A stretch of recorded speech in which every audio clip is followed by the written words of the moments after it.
বন্ধুরা, আশা করি তোমরা সবাই ভালো আছো। তোমার চ্যানেলে তোমাদের সবাইকে স্বাগতম। তো আজ আমরা সেই বিষয় নিয়ে আলোচনা করছি যে যে জীবনে ইংরেজি রিডিং করতে পারে না সেও পাস করবে মাধ্যমিক পরীক্ষা ইংরেজি। ঠিক সেরকমই একটা গুরুত্বপূর্ণ আলোচনা নিয়ে। শুধু কথাগুলো শুনতে হবে। তবে হ্যাঁ, রিডিং করতে পারো না ঠিক আছে, চোখে তো দেখতে পারো। যদি তুমি চোখে ঠিকঠাক দেখতে পারো তাহলে ইংলিশ পাস করবে। মানে ABCD এই যে 25টা অক্ষর, সেই অক্ষরগুলো যদি চিনতে পারো তাহলেই তুমি ইংরেজি পাস করবে। সেরকমই কিছু গুরুত্বপূর্ণ টিপস। হ্যাঁ, তবে পাসই করবে। তুমি যদি মনে করো যে তুমি লেটার মার্ক পাবে, সেটার আশা করো না। কারণ আজ যে টিপস তোমাদের সামনে দিচ্ছি এটাতে ফুল মার্কস পাওয়ার জন্য নয়, কিন্তু কম মার্কস পাওয়ার জন্য নয়। অর্থাৎ একটা ভালো মার্কস তুমি ক্যারি করবে, ফেল তুমি করবে না, অন্তত ইংরেজির মতো সাবজেক্টে। তুমি যদি উচ্চারণ নাও করতে পারো তাও তুমি পাস করে যাবে। সেই টিপস আজ আমি তোমাদের সামনে দিচ্ছি। কথাটা শুনে অবাক লাগছে না, কিন্তু কথাটা আজ প্রমাণ করে তোমাদের সামনে দেখিয়ে দেবো। এই যে আজ আমি তোমাদের সামনে আলোচনা করছি, সমস্ত যে প্ল্যানিং বা যে বুদ্ধিটা দিচ্ছেন আমাদের চ্যানেলের সঙ্গে জড়িত ইংরেজি শিক্ষক অমিত দা, তাকে অসংখ্য ধন্যবাদ। তো চলো আমরা পুরো ডিটেলসটা আমরা একটু জেনে নিই। প্রথম আমরা একটু নম্বর প্যাটার্ন সম্পর্কে বলতে হবে, কারণ নম্বর প্যাটার্নটা না বুঝতে পারলে আমরা বুঝতে পারবো না যে কিভাবে আমাকে ইংরেজিতে পাস নম্বর তুলতে হবে। প্রত্যেক সাবজেক্টে পাস মার্ক কত, আমি এর আগেও একটা ভিডিওতে বলেছি। পাস মার্ক হচ্ছে 25। প্রজেক্টে আমি কত পাবো? ন্যূনতম 8 পাবো। অর্থাৎ আমাকে পেতে হবে কত? 17। এটা আমার টার্গেট মার্ক আছে। তো আমার টার্গেট মার্ক 17, যে আমি ইংরেজিতে 17 পাবো। আমি দেখো কি করে কত নম্বর তোমাদের দিয়ে দিচ্ছি ইংরেজিতে, এবং তোমরা পাবেও পাবে। কিভাবে? প্রথম কথা, আমি জীবনে ইংরেজি পড়িনি, ইংরেজি আমি কিচ্ছু বুঝি না, ইংরেজি শব্দ আমি উচ্চারণ করতে পারি না, আমি শুধু দেখতে পারি। ধৈর্য ধরে দেখতে হবে। এই গুণটা যদি থাকে তোমার, তাহলে তুমি পাস মার্ক কেন আরো অনেক বেশি নম্বর পাবে। সেই টিপস দিচ্ছি আজ তোমাদের। এবার আসা যাক মূল আলোচনা। প্রথম যে বিষয়টা বলবো, আমাদের সিন রয়েছে, আমাদের আনসিন রয়েছে, আমাদের গ্রামার সেক্টর রয়েছে, আমাদের রাইটিং রয়েছে।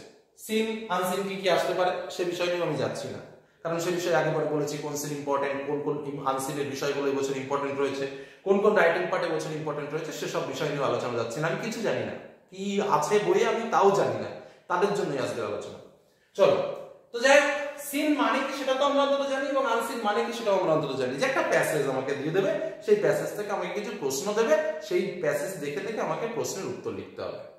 এটা তো অপশন, এটাই তো মূল বিষয়। চলো এবার পরবর্তী বিষয়। সিনে আমাদের 20 মার্ক থাকে, আনসিনে আমাদের 20 মার্ক থাকে, গ্রামারে আমাদের থাকে হলো 20 মার্ক, আর রাইটিং এ থাকে হচ্ছে আমাদের 30 মার্ক। এই হলো আমাদের টোটাল 90 মার্ক, আর 10 মার্ক হচ্ছে আমাদের প্রজেক্ট। হলো, এবার আমি আসি মূল আলোচনায়। দেখো, সিন বিষয়টা বোঝার চেষ্টা করো। একটা ইংরেজি প্যাসেজ দিয়েছে, আমি যে কথাটা ভালো বলছি খুব মন দিয়ে বুঝবে। একটা ইংরেজি প্যাসেজ দিয়েছে, ডট ডট ডট ডট দিয়ে খানিকটা ইংলিশ লিখে দিয়েছে, এখান থেকে এতখানি। ঠিক আছে, এই প্যাসেজের মধ্য থেকে আমাকে এমসিকিউ কটা দিয়েছে? প্রথমে 5টা এমসিকিউ দিয়েছে। এমসিকিউ মানে কি? একটা প্রশ্ন দিয়েছে, তার সঙ্গে এ বি সি ডি করে 4টে অপশন দিয়েছে। কথাটা খুব ভালোভাবে বুঝবে। আমি কিন্তু ছবি দিয়ে বোঝাচ্ছি, কোনো অক্ষর দিয়েও বোঝাবো না আজকে তোমাদের। তোমাদের কি করণীয় এই এমসিকিউটা ঠিক করার জন্য? প্রথমে এই প্রশ্নটার দিকে তাকাও, শুধু তাকাতে হবে, দেখতে হবে। আমি বলেছি প্রশ্নের মধ্যে যে শব্দগুলো রয়েছে, দুটো তিনটে যে শব্দগুলো রয়েছে এই প্যাসেজটার মধ্যে, সেই দুটো তিনটে শব্দের মধ্যে কোন কোন শব্দ কোন লাইনে আছে সেটার দিকে দেখো, সেই জায়গাটার দিকে ফলো করো। হলো, একটা জায়গায় আমি খুঁজে পেলাম যে না, এই জায়গায় এই লাইনটা আমার রয়েছে। এবার এই নিচের যে অপশনগুলো রয়েছে, সেই নিচের অপশনগুলোর দিকে তাকাও। দেখো এই লাইনের সারাউন্ডিং, তার আশেপাশের মধ্যে এই 4টে শব্দের মধ্যে কোন শব্দটা রয়েছে ওই লাইনের আশেপাশে, এবং সেই উত্তরটাকেই তুমি টিক চিহ্ন দাও। বোঝা গেল কি বললাম? তোমার কিছু পড়ারও দরকার নেই, তোমার কিছু রিডিং পড়ারও দরকার নেই। কোন শব্দের সঙ্গে মিল রয়েছে জাস্ট তার থেকে বেছে বেছে তুমি উত্তরটা লেখো। অনেকে বলবে স্যার এতে কি 100% উত্তর রাইট হবে? আমি 100% নম্বর পাওয়ার জন্য আজকের আলোচনা করছি না। এখানে যে 5টা এমসিকিউ রয়েছে, এটা তো নিশ্চিত যে 5টা এমসিকিউ এর মধ্যে আমি 4টে এমসিকিউ ঠিক এইভাবেই আমি কমন পাবো। একটা টেরাবেকা হলো হয়ে বেড়াক, আমার দরকার নেই। আমি নিশ্চিত 4 মার্ক তো পাবো এখান থেকে, কিন্তু এই কাজটা তোমাকে করতে হবে। শুধু এই ক্ষেত্রটাতে নয়, তার সঙ্গে এই আনসিনের যে এমসিকিউ 6 আছে, এখানেও কিন্তু তোমাকে ওই কাজটা করতে হবে। ওই কাজটা কি কাজ? না, প্রশ্নে কি প্রশ্নটা রয়েছে তার সঙ্গে মধ্যে যে শব্দগুলো রয়েছে সেই শব্দগুলো খুঁজে, সিনের মধ্যে যে প্যাসেজটা দিয়েছে তার মধ্যে সেই শব্দগুলোকে আবার খুঁজতে হবে। তার নিয়ারেস্ট যে প্রশ্নটা, যে শব্দটা আমার অপশনে রয়েছে, সেই অপশনের থেকে কোন শব্দটা রয়েছে সেটা দেখে তার উপরে টিক মারতে হবে। That's answer. বোঝা গেল কি বললাম? ঠিক এইভাবে তোমাকে এই 5টি এমসিকিউ আর এদিকে 6টি এমসিকিউ করতে হবে। এটুকু নিশ্চিত থাকতে পারো যে এই 5টি এমসিকিউ তুমি যদি ধৈর্য ধরে এইটুকু কাজ করতে পারো পরীক্ষার হলে বসে বসে, এই 5টার মধ্যে আশা করি 5টাই তোমার হবে, আশা করি 5টাই তুমি পারবে। তবু আমি 4 ধরলাম, এখানে 6টার মধ্যে আমি 5 ধরলাম, মানে তার নিচে ইম্পসিবল, মিলতেই হবে, এবং ম্যাক্সিমাম ক্ষেত্রে সেটাই উত্তর হয়। 1 নম্বর টিপস চলে গেল। এসব কিন্তু ভয়ঙ্কর টিপস হচ্ছে। 2 নম্বর পার্ট, 2 মার্কের কোশ্চেন এবং 1 মার্কের কোশ্চেন। সিনের ক্ষেত্রে 3টে আসে 1 মার্কের কোশ্চেন, 2 মার্কের কোশ্চেন সিনের ক্ষেত্রে 2টো, আনসিনের ক্ষেত্রে কোশ্চেন আসে আমার 2টো, আবার কবিতা থেকে কোশ্চেন আসে আমার 2টো 2 মার্কের কোশ্চেন। এবার আসছি এই বিষয়টায়, প্রশ্ন। এবার হচ্ছে কি আমাকে প্রশ্ন দিয়েছে, একটা প্রশ্ন দিয়েছে, বেশ ভালো কথা, একটা প্রশ্ন দিয়েছে। আমি তো প্রশ্নের মানে কিছু বুঝি না, আমি ইংলিশ পড়তেও পারি না, কিছুই পারি না, শুধু চোখে দেখতে পারি, এটা হচ্ছে শর্ত আজকে পাস করার। তো এই ইংরেজি প্রশ্নের শেষের দিকে কয়েকটা শব্দ দেওয়া আছে, 2-3টে শব্দ দেওয়া আছে। বোঝা গেল কি বললাম? 2-3টে শব্দ দেওয়া আছে। আমি জানি এই প্রশ্নের উত্তরটা নিজের ভাষা দিয়ে সুন্দরভাবে কাঠামো দিয়ে লিখলে ফুল মার্কস পাওয়া যায়, বুঝে লিখলে ফুল মার্কস পাওয়া যায়। আমি যখন 1 বছরে বুঝতে পারিনি, আর 2 দিনেও বুঝতে পারবো না, অর্থাৎ এখন অন্যরকম আলোচনা। কি ঠিক চলছে তো? ওকে, বেশ। তাহলে এর মধ্যে কিছু 4-5টা শব্দ রয়েছে, কথাটা বুঝবে। অনেকে এই ভিডিওর হয়তো সমালোচনা করার জন্য প্রস্তুত রয়েছে যে মাস্টার কি বুদ্ধি দিচ্ছে, কিন্তু একবার খাটিয়ে দেখো। তো চলো, এই যে 4-5টা অক্ষর এই প্যাসেজের মধ্যে আমি কোথায় খুঁজবো? দেখলাম যে এই 4-5টা অক্ষর, আমার 4-5টা অক্ষর মেলার দরকার নেই, মোটামুটি 2-3টে মিললেই বুঝবে কাজ হয়ে গেছে। তো আমি এখানে 2-3টে অক্ষরের মিল পেলাম। এবার তোমাকে উত্তর লেখার পালা। আমি কি উত্তরটা লিখবো? যদি আমি হুবহু প্রশ্নের সঙ্গে মিল পেয়ে যাই শেষের 2-3টের সঙ্গে, তো স্বাভাবিকভাবে পুরো সেই লাইনটাকে আমি তুলে দেব। আমি ফুল মার্কস না পেলেও অন্তত আমাকে 0 কেউ দেওয়ার ক্ষমতা নেই, এটুকু কিন্তু মাথায় রাখবে। হলো 1 নম্বর কথা। তাতেও যদি তোমার কনফিউশন হয়, এই লাইনটা আগের একটা লাইন, সেই লাইন এবং তার পরের একটা লাইন, এই 3টে লাইন মিলে ওই জায়গা উত্তরটা লেখার চেষ্টা করবে।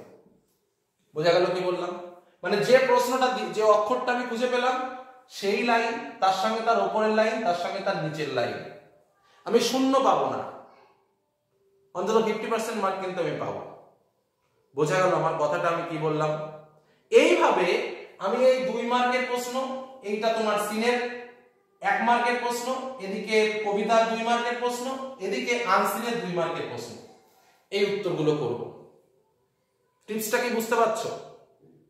আমার টিপসটা কি বুঝতে পারছো?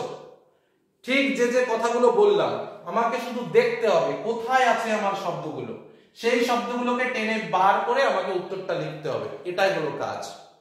এইবার তুমি দেখো, তাকিয়ে দেখো, আমার ম্যাক্সিমাম পার্টগুলো কিন্তু উত্তর করা হয়ে গেছে, শুধু বাদ রয়েছে ট্রু ফলস। আনসিনে ট্রু ফলসটা বাদ রয়েছে। আনসিনে ট্রু ফলসের ক্ষেত্রে একটু মানে বোঝা দরকার, না হলে হবে না। কারণ সেই জায়গাটা ট্রু কি ফলস তার পক্ষে বিপক্ষে তোমার স্টেটমেন্ট তুলে ধরতে হয়, সেটা অবশ্য ওখান থেকেই তুলে ধরতে হয়। কিন্তু তুমি যেহেতু মানের অর্থই বুঝবে না, সেহেতু কিন্তু এটা পারবে না। সেক্ষেত্রে আমি বলবো, যদি অর্থ বুঝতে পারো, যদি কোয়ালিটি একটু বেটার থাকে, তাহলে অবশ্যই দেখে শুনে বুঝে উত্তরটা করবে। আর যদি একদম কোয়ালিটি খারাপ থাকে, যে আমি স্যার ও পারবো না, তাহলে আমি বলবো যে 3টে ট্রু ফলস থাকে, সেই শুধু ওই বক্সের মধ্যে টি টি টি লিখে দেবে, তাও অন্তত 1 পেলেও পাবে, অন্তত 1 পেলেও পাবে, এটুকু মাথায় রেখো। আমি যদি এই পার্টটা যদি এইভাবে কাজটা করে আসতে পারি, কথাটা ভালোভাবে বুঝে নেবে, এই কাজটা যদি করে আসতে পারি, তাহলেও কিন্তু আমি ন্যূনতম সবথেকে কমও যদি আমি মার্ক পাই, তাহলে আমি এদিকে 4, মোটামুটি এই যে এমসিকিউ রয়েছে, এখানে এমসিকিউ রয়েছে, এখানেও 3, মোটামুটি এই জায়গাটা সিনের থেকে আমি মোটামুটি 13 থেকে 14 মার্ক হাসতে হাসতে পাবো। হাসতে হাসতে মানে আমার ভালো স্টুডেন্ট হওয়ার দরকার নেই, ভালো স্টুডেন্ট হলে তো 20 তে 20 নামিয়ে দেবে এবং নামাবেও। আর এই আনসিনের যে 20 আছে, সেই 20 ক্ষেত্রেও কিন্তু তাই, আমি 13 থেকে 14 মার্ক পাবো এখানে। তাহলে স্বাভাবিকভাবে এখান থেকেই কিন্তু আমার 25 মার্কস হয়ে গেল। এবং যারা দুর্বল, তাদের কাছে ইংরেজিতে এই নম্বরটা পাওয়াটাই হচ্ছে কিন্তু সব থেকে ভাইটাল এবং সব থেকে ইম্পর্টেন্ট। এই 25ই কিন্তু তোমাকে সুন্দর একটা জায়গায় দাঁড় করিয়ে দেবে। বোঝা গেল? যার জন্য সিন আনসিন সময় নিয়ে বুঝে এবং যে টিপসটা দিলাম এই টিপসটার মূল্য হচ্ছে লাখ টাকা, পরিষ্কার কথা বলে রাখি। এই বিষয়টা ফলো করে লিখবে। সমালোচনা করার জন্য কেউ ভিডিও দেখো না, কারণ যে টিপস তোমাদের বললাম এটা 100 পাওয়ার জন্য নয়, সবাই 100 পাওয়ার জন্য আসে না, আর 100 পেতে গেলে সারা বছর ধরে পড়তে হয়, এটাই নিয়ম। এখন যেটা দিলাম যে আমি যাতে এই যাত্রায় রক্ষা পাই, তাই তো, এটার জন্যই কিন্তু আজকের এই আলোচনা। নেক্সট গ্রামার পার্টে আসে। গ্রামার পার্টে দেখো বিষয়টা কি, আমাদের প্রথমে কারেক্ট ভার্ব, যেখানে আমাদের 3টে এমসিকিউ থাকে, চেষ্টা করবে করার। যদি না করতে পারো সবগুলো প্রথমগুলো দাগ দিয়ে দেবে, বা দ্বিতীয়টা দাগ দিয়ে দেবে, বা তৃতীয়টা দাগ দেবে, এক মার্ক তো পাবে যেটা দাগাও না কেন। আর্টিকেল প্রিপোজিশন করতে পারলে করবে, না করতে পারলে কিছু করার নেই। তারপরে আমাদের এখানে ভয়েস, জয়েনিং, ন্যারেশন এসব পার্টগুলো থাকে, আমি বাদ দিলাম। ফ্রেজাল ভার্ব আমাদের 3টেতে 3 মার্ক থাকে, চেষ্টা করবে নিচে শূন্যস্থান দেখে দেখে বসানোর, যদি একটা দুটো পারো, আবার ওর শুধু দেখে দেখে বসালেই হয় না, ওর আবার ভার্ব কোন ফর্মে রয়েছে, এস এর যুক্ত আছে কিনা, ওখানে অনেক কিছু শেখার ব্যাপার আছে, ওটাও আমি ধরলাম না। আরেকটা রয়েছে ফাইন্ডিং দ্য ওয়ার্ড, মানে আনসিন থেকে ওয়ার্ড খুঁজে নিয়ে 4টে তোমাকে করতে হয়, যেটা হচ্ছে 8 মার্ক।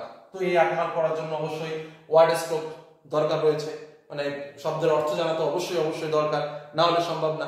তার সঙ্গে আর্টিকেল প্রিপোজিশন বলছি, সরি, তোমার ওই কি বলে পার্টস অফ স্পিচটাও ভালো করে জানার দরকার, noun, pronoun, verb, adverb, preposition, conjunction, interjection, কোনটা কি কোন লেভেল থেকে এসেছে সেটা বুঝে করা যায়। হ্যাঁ, থিমটা বোঝা দরকার, সেটা বুঝেও করা যায়। তো এটার জন্য কিন্তু প্রিপারেশন রয়েছে। যারা সারা বছর ধরে গ্রামার প্র্যাকটিস করেনি তাদের ক্ষেত্রে এই পার্টটা কিন্তু যথেষ্ট টাফ হয়ে যাবে। তো সেখানে তোমরা চেষ্টা করবে মোটামুটি কিছু করার, কারণ এখানে একটা দেখে দেখে দেখা ভালো জায়গা রয়েছে এমসিকিউ এর পার্টে।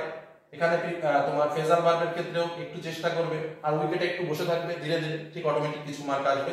তো এখান থেকে মোটামুটি 20-র মধ্যে কেউ যদি কমও পায় তাও 5 মার্ক সে অর্জন করতে পারবে, এটুকু হল ম্যানেজমেন্টের একটা ব্যাপার থাকে। নেক্সট আরেকটা বিষয় যেটা বলবো, রাইটিং। এটাও তো তাই, রাইটিং তোমাকে শিখতে হবে, আর 3খানা রাইটিং 3 রকম ভাবে আসবে। এবং সেই রাইটিং এর ক্ষেত্রে আমাদের মাধ্যমিকের ক্ষেত্রে একটা পজিটিভ জিনিস হচ্ছে কি, আমাদের পয়েন্টগুলো দেয়া থাকে, যে পয়েন্টগুলো দেখে দেখে আমরা লিখতে পারি। চেষ্টা করবে অন্তত যে পয়েন্টগুলো দেয়া থাকে, যে 4টে-5টা পয়েন্ট দেয়া থাকে, ওই 4টে-5টা পয়েন্টগুলো অন্তত 2-4 লাইন লেখার, একদম খাতা ফাঁকা দিয়ে আসবে না। অন্তত 2-4 লাইন করেও যদি লেখো, 1-এর নিচে তো দেবে না, 1-2 তার নিচে দেবে না, অন্তত শূন্য দেয় না সাধারণভাবে, শূন্য দেওয়ার নিয়ম নেই এখন, তোমাদের সেটাও বলে রাখি। কোনো খাতায় হঠাৎ করে একটা শূন্য দিতে পারে না টিচার, অন্তত ন্যূনতম 1 মার্ক দিতে হয়। তো সেই জায়গায় অন্তত টাচ করে থাকলে, অন্তত 3টাতে যদি তুমি টাচও করে আসো তাও অন্তত 3 মার্ক তো পাবে, সেটাই কিন্তু তোমার অনেক। তাহলে এদিকে যদি আমি 3 পাই, এদিকে যদি 5 পাই 8, এদিকে যদি আমি 25 পাই, তাহলে 8 আর 25 অটোমেটিক্যালি কত হলো 33। আর প্রজেক্টে আমি ন্যূনতম যদি 8 পাই, তাহলে কত মার্ক হলো 41। এর নিচে নম্বর আসেই না ইংরেজিতে। এই হলো মূল বিষয়। এবার ভাবো যে আলোচনাটুকু করলাম, এবার নিজে নিজে ভাবো জিওগ্রাফি কোশ্চেন এন্ড আনসারের ছাড় বললোটা কি, অ্যাকচুয়ালি কি তাই? একবার একটু ভেবে দেখো, দরকার হলে একটা বই নিয়ে ভেবে দেখো, প্রিভিয়াস ইয়ারের কোশ্চেন নিয়ে ভেবে দেখো, কিন্তু যেটা বললাম সেটা ভাবো। এবং তার থেকে বড় কথা, যদি সময় থাকে একটু নিজে নিজে একটা প্র্যাকটিস করো, একটা কোশ্চেন সেট দিয়ে করে নিয়ে, যে টিচার তোমার খাতা দেখেন তারাতে ফেলে দাও, স্যার এই খাতাটা একটু দেখে দেন তো কত নম্বর পাবো, একটু তিনি কত দেয় একটু দেখো তো, এই যে নম্বরটা আমি দিলাম এর নিচে কি করে হয় তুমি একটু বানিয়ে দেখো। ঠিক যেটুকু আমি বললাম, তোমরা তো এতদিন এই কাজটা কোনোদিন করোনি। ইংরেজি পরীক্ষায় যে 3 ঘন্টা সময় দেওয়া থাকে, 3 ঘন্টা সময় তো লাগে না, কতক্ষণ লাগে? যে জানে তার দেখবো 1.5 ঘন্টার মধ্যে পরীক্ষা দেওয়া শেষ। লিখতে তো হয় 3খানা রাইটিং, আর তো কিছু না, এ তো করতে সিন জানা, আনসিনটা পড়তে একটু সময় লাগে, আর গ্রামার করতে কিচ্ছু লাগে না, তার টাইম লাগে না, যে ইংরেজি জানে। আর যে জানে না তার কাছে তো অবস্থা সাধারণ সেই ব্রিটিশ ল্যাঙ্গুয়েজের মতো। তো এই টিপসটা তোমাদের দিলাম, 3 ঘন্টা সময় ধরে এই টিপসটা কাজটা করো পরীক্ষার হলে, অন্তত মনে পড়বে রেজাল্টের দিন যে স্যারের এই কথা শুনে আমি আজকে এই যাত্রায় বেঁচে গেছিলাম। ঠিক আছে, তো আজকে এই পর্যন্ত আলোচনা করলাম। ভালো লাগলে লাইক করো, বন্ধুদের সঙ্গে শেয়ার করো, চ্যানেলের সঙ্গে থেকো। ধন্যবাদ।